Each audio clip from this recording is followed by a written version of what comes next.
Salve ragazzi, bentornati su NPixel Channel, siamo qui per un'altra nuova e imperdibile puntata.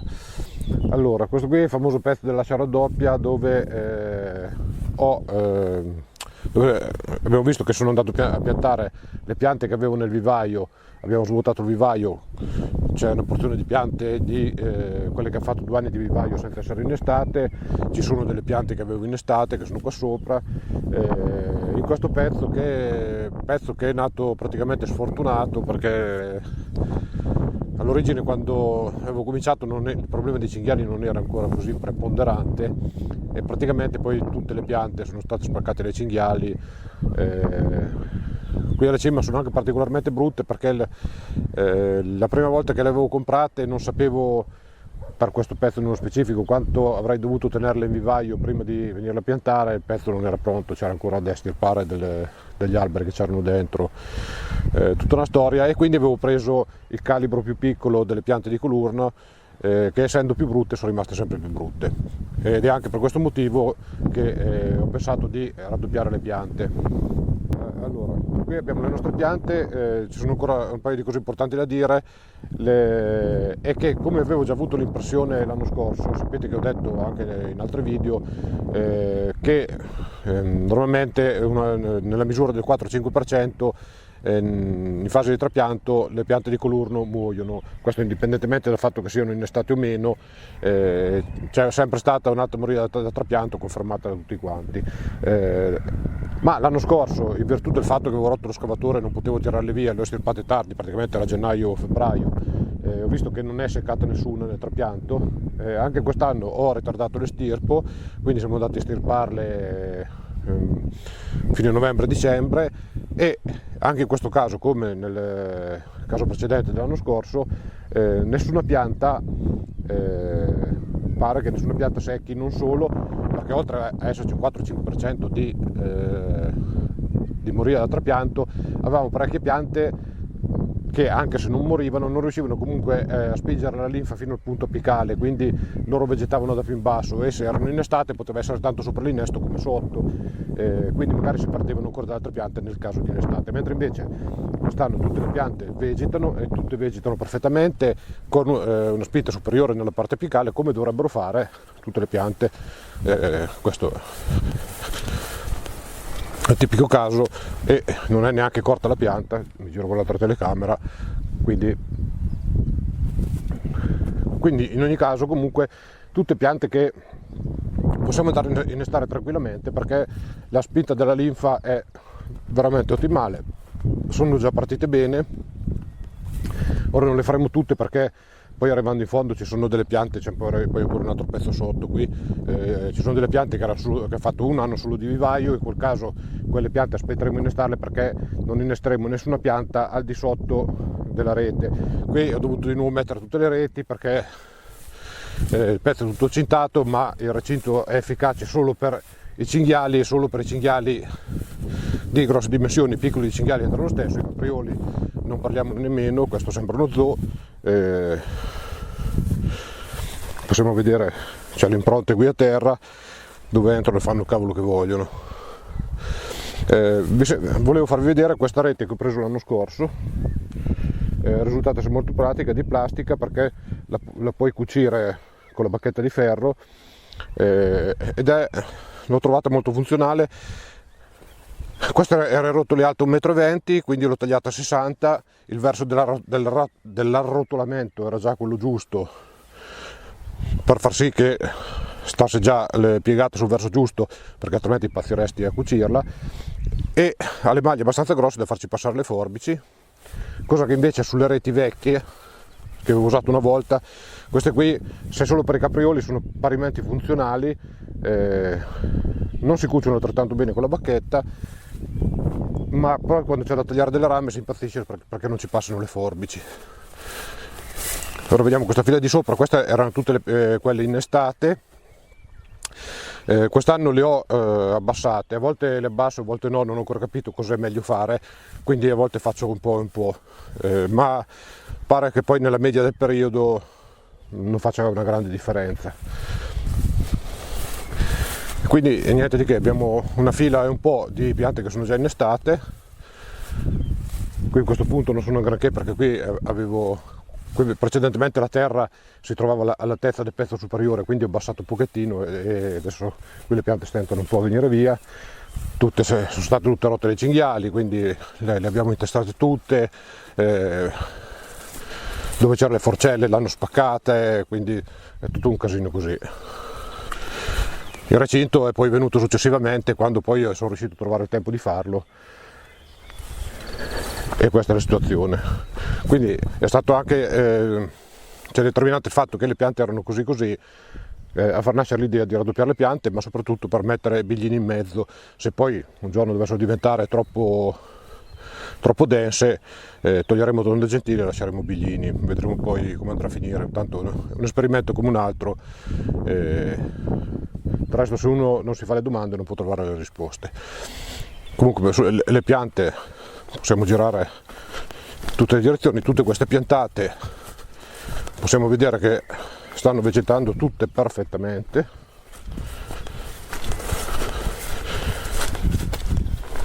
Qui possiamo vedere che i caprioli sono già venuti a masticarle, tanto per, nonostante la rete, ma almeno non si fanno le corna contro, e vegetano tutte perfettamente sulla parte apicale, spingendo verso l'alto come dovrebbero fare, come se non fossero neanche state trapiantate.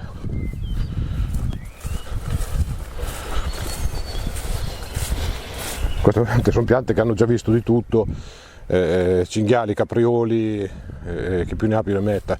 Poi possiamo vedere qui che i caprioli continuano a entrare, continuano a assassinare le piante. L'ideale sarebbe stato anche mettere un palo di legno, impalarle completamente a una rete ancora più alta, ma non solo, nonostante sia tutto cintato, possiamo vedere che qui sono entrati tutti i cinghiali. Ora, se l'anno scorso avessi raccolto le nocciole magari non sarebbero entrati perché c'erano tutte le nocciole per terra che le ho sotterrate, ma qui avevo fatto un bel lavoro, avevo seminato il sovesio al centro, avevo seminato il trifoglio sottofila avevo seminato tutto il trifoglio, lo possiamo vedere, avevo rullato tutto perfettamente, ho detto così quest'anno possiamo inerbire, fantastico un corno.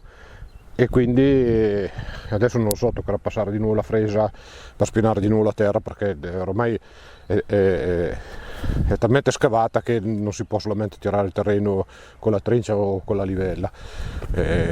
Qui la situazione dei animali selvatici, possiamo vedere questa pianta rende perfettamente l'idea di cosa devono subire.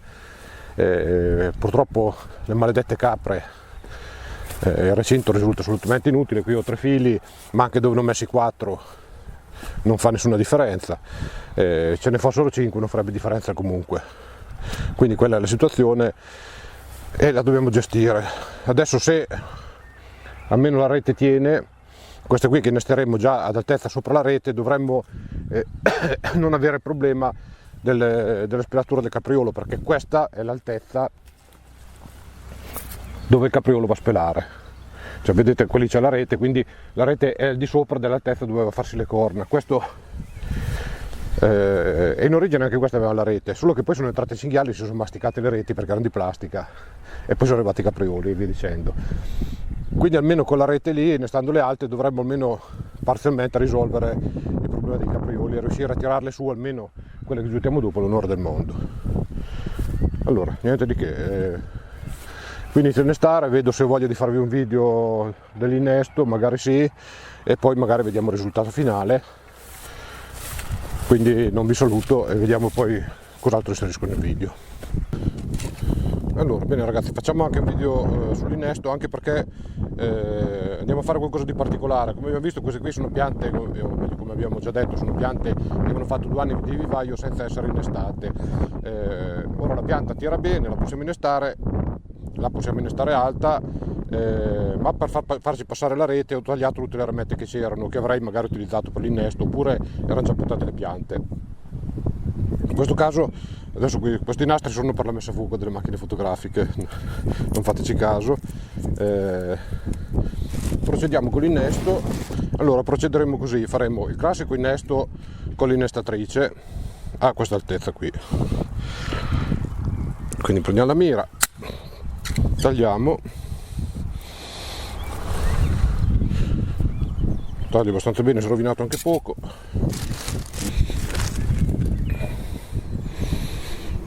Ok, eccellente.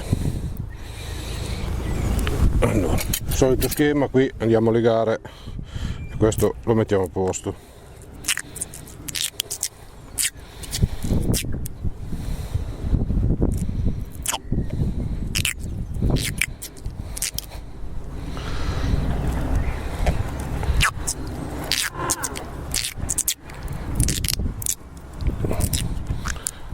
E il primo innesto è fatto. Ora procediamo col secondo innesto. Per far sì di non fare un innesto solo e aumentare la probabilità di attecchimento, di resa dell'innesto, andiamo ad aggiungere degli innesti a becco di luccio, tecnica che abbiamo già collaudato lo scorso anno, che sembra essere particolarmente efficace. Quindi procediamo con un'incisione laterale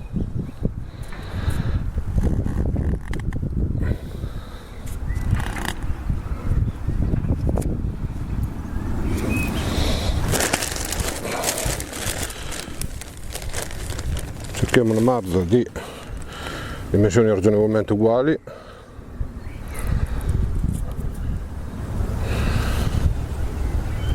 Che potrebbe essere questa, o meglio è questa legatura.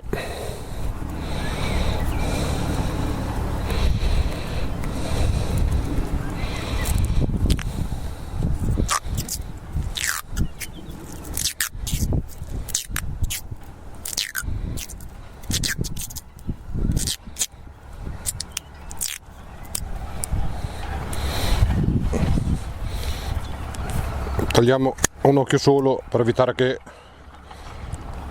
sforzi troppo in termini di col vento e via dicendo. Altro becco di luccio.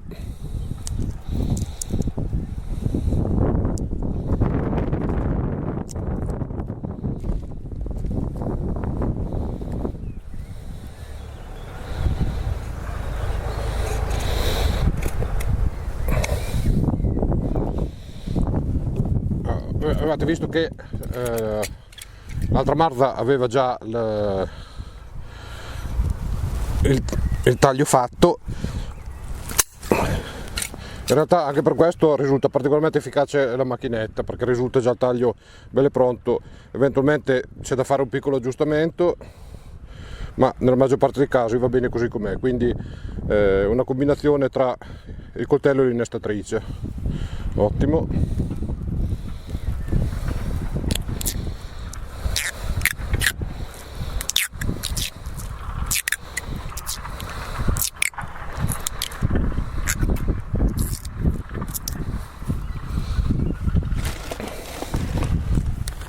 Perfetto, e finiamo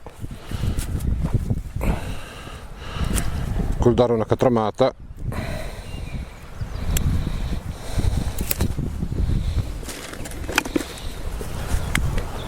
Questo qui lo ricordo perché poi me lo si chiede ogni volta. Catrame da innesto solubile in acqua, risulta particolarmente efficace perché lo si fa un po' più liquido e si va a riempire la parte posteriore sigillando perfettamente l'innesto.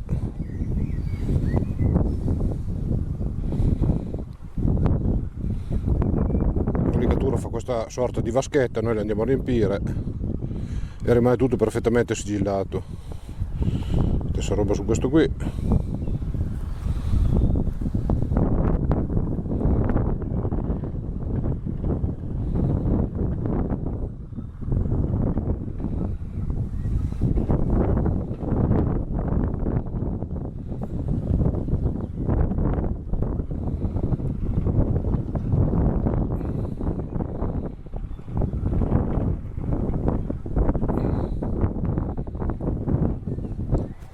Vediamo la parte superiore e buonanotte secchio.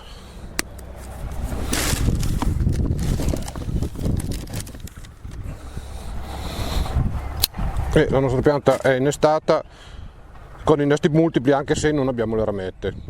Vedremo poi l'efficacia degli innesti, faremo poi dei video successivi, ma questo è quanto. Vi faccio passare poi in in chiusura una panoramica di una fila tutta innestata, e questa è la situazione. Questa è una tecnica che ho introdotto lo scorso anno, mi piace molto perché ci va a risolvere questo tipo di situazioni. Possiamo fare più innesti per avere garanzia che qualcosa attacchi, e diramare subito la pianta quando è più grande, ed è un innesto che funziona molto bene, e l'idea si basava sul principio che tutti gli innesti che funzionano bene nel nocciolo sono quelli dove le parti del cambio restano a contatto. Questo tipo di innesto è molto simile a quello fatto dall'innestatrice, solo laterale, però mi piace molto, e nelle prove che ho fatto l'anno scorso non ne avevo fatti tantissimi, ma hanno attaccato quasi tutti, quindi sicuramente un innesto promosso, permette di recuperare delle ramette più piccole, e funziona bene. Ne ho fatto uno stamattina, purtroppo non ho fatto un video, anche su una pianta di diametro molto più grande, quando magari ci sarebbe difficoltà a utilizzare l'innestatrice. Se ne possono fare 3 e lasciare solo i laterali senza la punta, anche su una pianta un po' più grossa, diciamo anche di questo diametro, ecco, sostanzialmente. Fino a quel caso funziona discretamente bene. Bene, il video termina qui, o meglio non termina qui, faccio la panoramica, ma poi quello sarà alla fine, e noi ci rivedremo un'altra volta, sempre qui su Inapixel Channel. Ciao a tutti.